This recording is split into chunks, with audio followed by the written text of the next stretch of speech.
नमस्कार मंडळी, आम्ही मालवणी या चॅनल आपले मनापासून स्वागत आहे।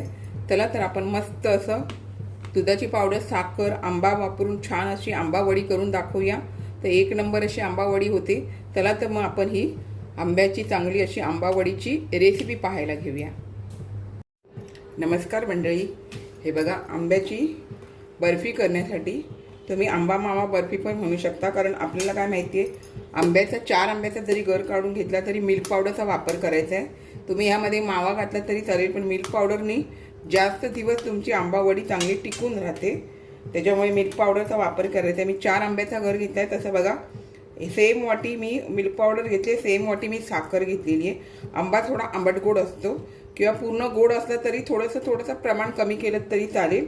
आता हे थोडा आंबट गोड आंबा असल्यामुळे मी सेम वाटी मिल्क पावडर आणि हे घेतलं आहे।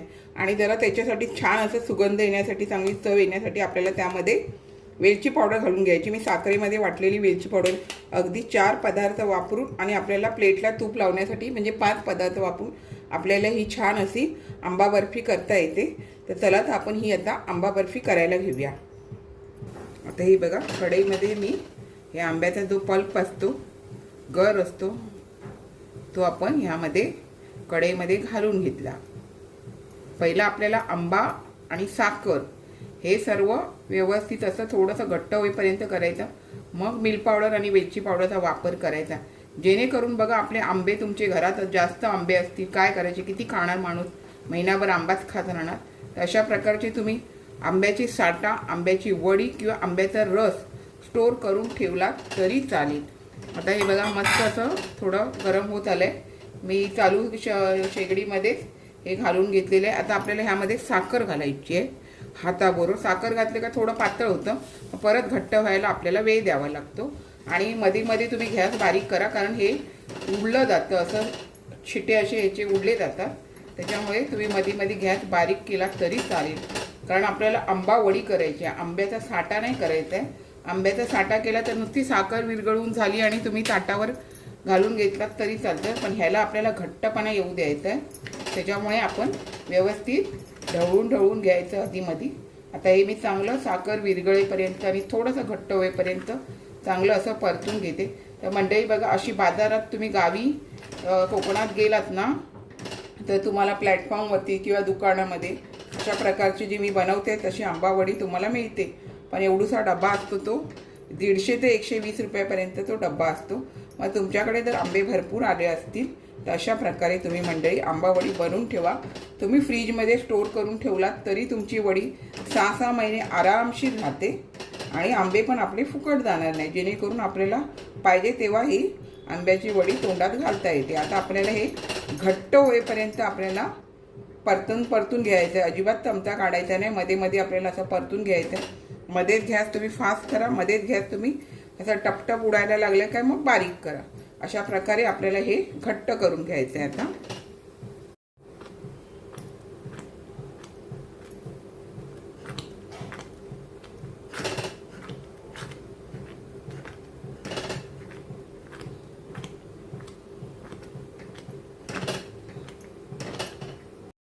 हे बघा मंडळी, आता हे बऱ्यापैकी असं घट्ट होत आलंय। तर आता आपल्याला बारीक गॅस पूर्ण करायचं आहे, आणि मग ह्याच्यामध्ये मिल्क पावडर घालून घ्यायचे, वेलची पावडर घालून घ्यायचे, आणि मग अजून आपल्याला घट्ट करायचं आहे। तर आता ही मी मिल्क पावडर ह्यामध्ये घालून घेते आंब्याच्या रसात, हाताबरोबर वेलची पावडर पण घालून घेते, जेणेकरून सर्व एकजीव होऊन जातं। त्यामुळे वेलची पावडर, आणि आपल्याला हे सर्व ह्याच्यातल्या गाठी वगैरे मोडून घ्यायच्यात मिल्क पावडरच्या, आणि खायला पण अप्रतिम लागते, अजिबात तुमचे आंबे वगैरे फुकट जाणार नाही। अशा प्रकारे तुम्ही जर आंबावडी स्टोर वगैरे करून ठेवलात, आता ही मी तुम्हाला थोडी दाखवली, जास्त तुमच्याकडे आंबे असतील तर जास्त प्रकारे तुम्ही केलात तरी चालेल। तर ह्यामध्ये हे सगळं आंब्याच्या ज्या गुठल्या असतात ते आपल्याला सर्व व्यवस्थित अशा मोडून घ्यायचे, ते आपल्या व्यवस्थित अशा मोडले जातात, आणि अगदी तुम्ही आंबा मावा बर्फी करता त्याप्रमाणे पण होऊन जातं। तुम्ही ह्यामध्ये खोबऱ्याचं कीस घातलात ना तरी खोबरा आंबा वडी होऊन जाते। म्हणजे तुम्हाला वेगवेगळ्या प्रकारे आंब्याच्या रेसिपी करता येतात, आणि मग आंबे तुम्हाला अशा पद्धतीमध्ये स्टोर करता येतं। तर आपल्याला आता हे व्यवस्थित असं एकजीव करून घ्यायचं आहे। आपल्याला ह्या गुठल्या मोडण्यासाठी अशा प्रकारे मिक्सरचा वापर केला तरी चालेल, जेणेकरून सर्व जे मिल्क पावडरच्या गुठल्या असतात त्या बघा व्यवस्थित अशा विरघळून जातात. आता अशा प्रकारे मी हे सर्व करून घेते.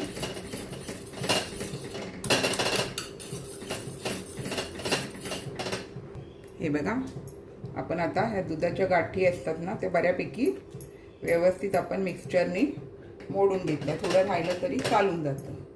एवढं हे काही नाही, दिसायला पण छान दिसतं आणि खायला पण छान दिसतं. आता एवढं घट्ट झालं, पण आपल्याला अजून भरपूर घट्ट करायचं आहे, तरच तुमची ही बर्फी आहे ना ती चांगली सेट होणार. तर आपल्याला हे बारीक गॅस करूनच आता, नाहीतर जास्त उडत राहणार. त्याच्यामुळे थोडंसं स्लो आणि फास्टमध्ये करून आपल्याला घट्ट करून घ्यायचं आहे.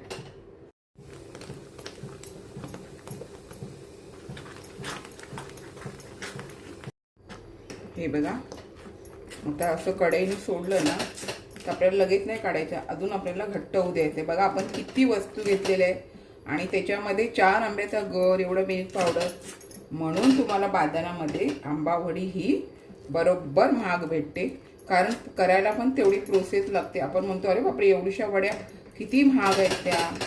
मग आपण आपल्या घरात केलेलं बरं. मग आपल्याला कळतं की किती प्रोसेस करायला लागते ती, आणि किती सामग्री घातल्याच्यानंतर आपल्याला किती वड्या मिळतात. खूप आंबे असतील तर मोठ्या टोपात करून अशा पद्धतीमध्ये तुम्ही केलात ना तर तुम्हाला भरपूर वड्या मिळून जातील. तर आता हे किती प्रोसेस लागते आणि केवढीशा वड्या होणार आहे ते तुम्हाला मी दाखवते. त्याच्यामुळे तुम्हाला बाजारामध्ये आंब्याच्या वड्या महाग मिळतात मंडळी, आणि ते बरोबर आहे, काही चुकीचं नाही आहे. त्याला वेळ पण लागतो, तेवढी सामग्री पण लागते आणि चवीला पण छान असते, म्हणून तुम्हाला ती तेवढ्या किमतीमध्ये मिळून जाते. तर अजून आपल्याला ह्याला घट्ट होऊ द्यायचं. हे बघा, आता हे आपलं असं मस्त घट्ट झालं, म्हणजे आपल्याला आता आपण सेट करायला ठेवू शकतो. आता मी गॅस बंद करून घेते आणि आपल्याला ज्या पॉटमध्ये ठेवायचं आहे हे वड्या करायला त्याला तूप लावून घ्यायचं. आता हे मी गॅस बंद करून घेते आणि आपण आता करायला ठेवूया. हे बघा मंडळी, आपण कढई आता गॅसवरून काढून घेतली आणि थोडं थंड झालं ना का मग आपल्याला ताटामध्ये घालून घ्यायचं आहे. ताटाला मी तूप लावून घेतलेलं आहे. आता हे थंड झालं का आपण ताटामध्ये घालून घेऊया आणि मग हे बघा मंडळी, कढईमधलं मी सर्व ह्या ताटात काढून घेतलं आहे आणि थोडंसं थंड झालं आहे तेव्हा मी काढलं आहे. आणि आता आपल्याला हे असं आपल्याला थापून घ्यायचं आहे. आधी आपण चमच्यानेच थापून घेऊया. तुम्ही ट्रेमध्ये ठेवलं तरी चालेल किंवा ताटात ठेवलं तरी चालेल. जाड पातळ कशी वडी करायची. खाली ताटाला आधी तूप लावून घेतलं मंडळी. आता हे मी अशा प्रकारे जरा थोडंसं गरम आहे, फक्त थोडं आता सेट करून घेते अशा प्रकारे. तर हे मी सर्व असं व्यवस्थित करून घेते. हे बघा, मी असं प्रकारे करून घेतलं आहे आणि आपण पूर्ण थंड झालं ना, म्हणजे आता ही गरमच आहे थोडी, थंड झालं सुकलं का तुम्हाला पाहिजे तशा वड्या पारून घ्या किंवा तुम्हाला ह्याचे लाडू पण बनवता येतात. तर हे मी थंड करायला ठेवते.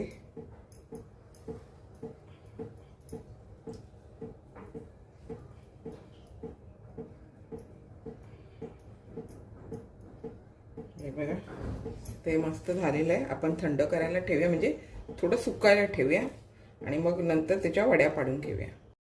हे बघा मंडळी, मी आंबावडी काय केलेली, आतमध्ये ताटामध्ये जी लावलेली ना ती आपल्याला एकदम पातळ करता येत नव्हती, जाड होती. मग परत काढून मी ताटाच्या बाहेरच्या भागाला लावून लाटण्याने चांगली अशी फिरवली, कारण एकदमच जाड वड्या होतात. जाड वड्या जास्त लवकर सुकत नाही. आता जशा सुकत येतात ना तसे हे बघा ताटाच्या कडा सोडतात, आणि जरा चांगलं लागलं तर आपण कडेचं थोडं थोडं खाऊन घेतलेलं आहे. तसं काय नाही, 1 नंबर अशी आंबावडी होते म्हणून खाऊन घेतलेली आहे. तर आता हे बघा असं व्यवस्थित असं मग ताटाच्या ह्या कडा सुटतात आणि व्यवस्थित होतात, आणि अजून पण ते सुकले जाणार आहे. पण मी आता हे काल बनवले ते आज दुसऱ्या दिवशी तुम्हाला दाखवते. तर आज संध्याकाळपर्यंत अजून ते कडक होणार आहे. पण आता जास्त वेळ करत बसत नाही, त्याच्यामुळे मी तुम्हाला ह्या वड्या दाखवते. 1 नंबर अशा वड्या होतात मंडळी. तर हे बघा तुम्हाला दाखवते. हे बघा अलगद अशा ह्या आपल्या वड्या निघून येतात. हे बघा, आपल्याला काय चमचा वगैरे घालायला लागत नाही आहे. हे बघा मस्त अशा आपल्या वड्या सगळ्या अशा निघून येतात आणि खूप छान लागतात मंडळी. अगदी सोप्या पद्धतीमध्ये तुम्हाला दाखवलेले आहेत, तुम्ही नक्की करा. आता मी हे सर्व ताटावरच्या काढून घेते आणि मग तुम्हाला दाखवते. हे बघ, ताटाला अजिबात लागत नाही. उलटं करून हे केलं ना तर तुम्हाला मंडळीने लाटण्याचा वापर करता येतो. त्याच्यामुळे मी उलटं करून पुन्हा हे करून घेतलं. त्याच्यामुळे तुम्ही अशा पद्धतीत करा. सरळ ताटामध्ये केलं ना तर हाताने ते जाड होऊन जातं. तर तरी पण इतकी जाड ठेवलेली आहे, याच्यापेक्षा जाड होती, तर उलटं करून मी तिला पातळ करून घेतली आहे. आणि खायला पण एक नंबर लागते. अजिबात बघा ताटाला जरासं नावाला चिकटतं, जास्त चिटकत नाही आणि अजून ते सुकून चांगले कडक होऊन जातात. हे बघा मंडळी, छान अशा आपल्या आंब्याच्या वड्या तयार झालेल्या आहे. खायला पण एक नंबर लागतात. मी तुम्हाला खाऊन पण दाखवते, मस्त लागतात. हे बघा मंडळी, छान अशा आपल्या आंब्याच्या वड्या झालेल्या आहेत. एक नंबर. तोंडामध्ये तुम्ही घातलं ना, जसं माव्यासारखं आपण दुधाची पावडरचा वापर केलेला आहे ना, त्याच्यामुळे माव्यासारखं लागतं एकदम. चोकून चोकून खायचं, चावून खायचं नाही. चोकून खाल्लं तर खायला खूप छान लागतात. आणि तुम्हाला बाजारामध्ये बघा असे आम पापडच्या डबे मिळतात. हे मी गुढीपाडव्याला गेलेली तेव्हा प्लॅटफॉर्मवरून आणलेले. आणि असे बघा तुम्हाला डब्यामध्ये असे लावून तुम्हाला त्या वड्या देतात. ह्याच्यापेक्षा थोडं पातळ पण असतात आणि थोडे कडक असतात.